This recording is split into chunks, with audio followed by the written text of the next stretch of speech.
Today, I will be answering two virtual assistant interview questions that I received in the comments in my previous episode, plus share with you 5 things you shouldn't say during an interview. If this sounds so exciting, go smash that like button and let's get started.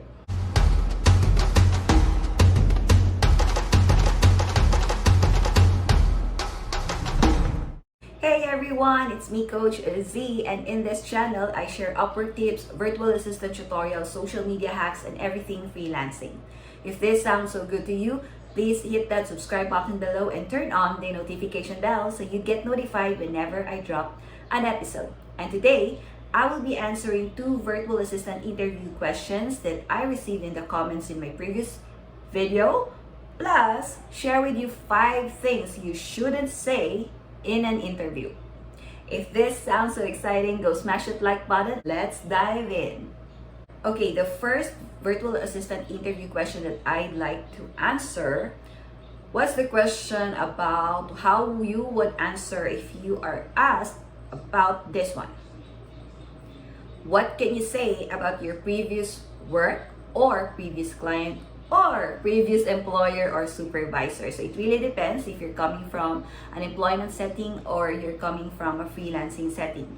But regardless, if you are asked about your previous work, client, employer, or supervisor, you should keep in mind to say good things about them. Bad mouthing your previous client or previous employer or supervisor is a no-no.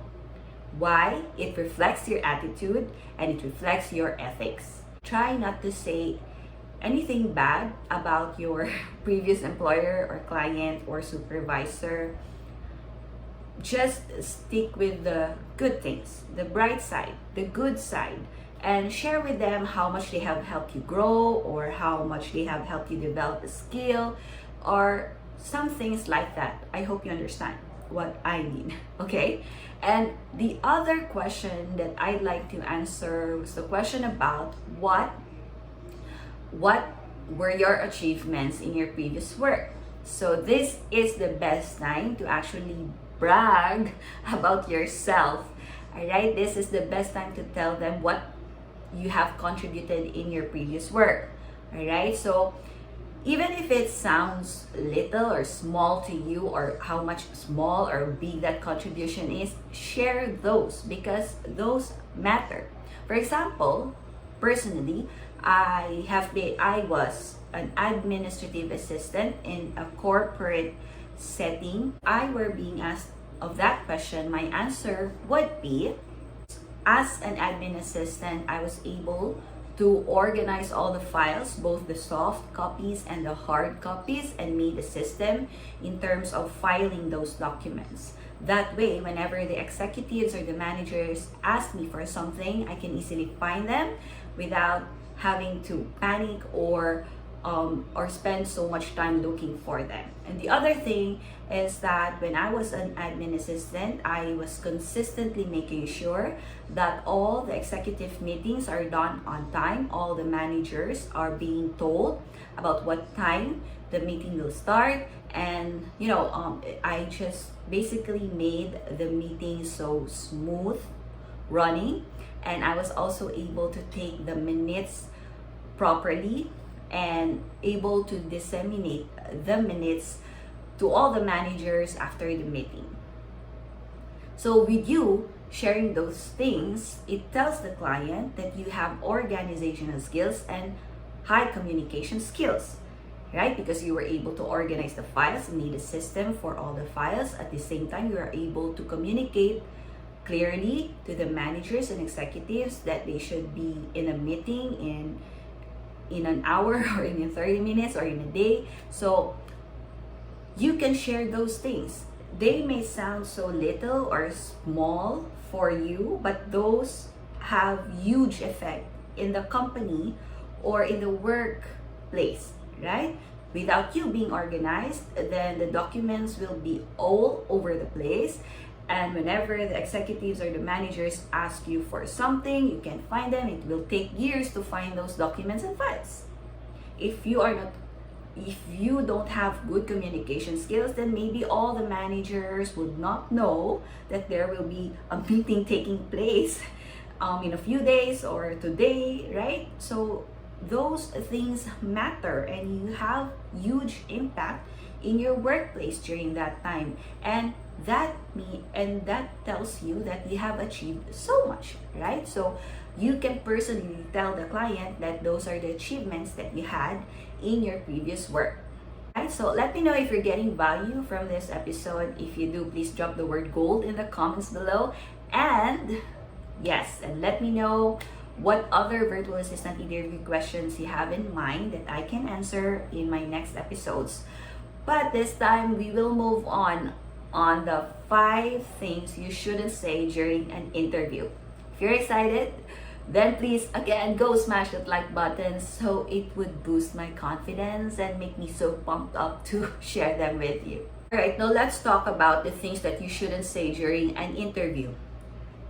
Before going to that, let me just remind you that during an interview or a discovery call, you should always keep a positive language. By the way, if you want to know the difference between interviews and discovery calls, let me know in the comments by dropping the word calls, and I can make a video to let you understand the difference between interviews and discovery calls. All right, now going back, you should always keep a positive language during interviews. All right, so one thing that you shouldn't say, or you should avoid saying or using, is the word just. When you say I just do this or I just do that, downplays your skills, your abilities, or even your achievements. I just research. I just do research. Just tell directly, I do research. I research. Right? Because when you use the word just, it kind of downplays your abilities. But you know, any skill, any ability contributes. So try to avoid using that word. Another word would be the word only. It's almost the same with just, right? I only do this. I only do that. So that somehow downplays again your abilities and skills, but also makes you a little less confident in what you can do. All right? So the next thing would be using the word workaholic. Before, that word sounds so impressive, right? Because wow, workaholic. But this time, when you mention the word workaholic, it actually tells the client that you don't have this balance between life and your work, right? Because when you are workaholic, the tendency is that you can leave everything because you're going to work. You will spend hours and hours working, and missing so much time for your family, for your friends, your social life, and other things, other activities outside your work. So before, it kind of sounds oppressive, right? But this time, clients look for VAs or for freelancers that know how to balance their work and their life. So try to avoid using the word workaholic. Instead, say that you put in extra effort in your deliverables. Okay, so just you can tell them that you put or add extra effort on the deliverables. You go beyond and above your outputs, but not necessarily you are spending more time. And then the fourth one is when you share things you cannot do. Going back to what I've said earlier, it's best to maintain a positive language, right? So instead of saying what you cannot do, say the things or share the things you can do. Focus on the things you can do. Focus on the value that you can bring in the table. Focus on the results that you can give the client. Focus on those things and not focus on, I cannot actually do this, I cannot do that. But if there are some tools, for example, that you are not familiar with, then you can be honest with that, right? I'm not familiar with this tool, but I'm willing to learn, or I'm willing to go through it and make sure that I know how to use it. All right, that's simple. But just avoid saying things you cannot do. I can't do this, I cannot do that. And it's also sounding so limiting that you're telling the client that you are not willing to learn.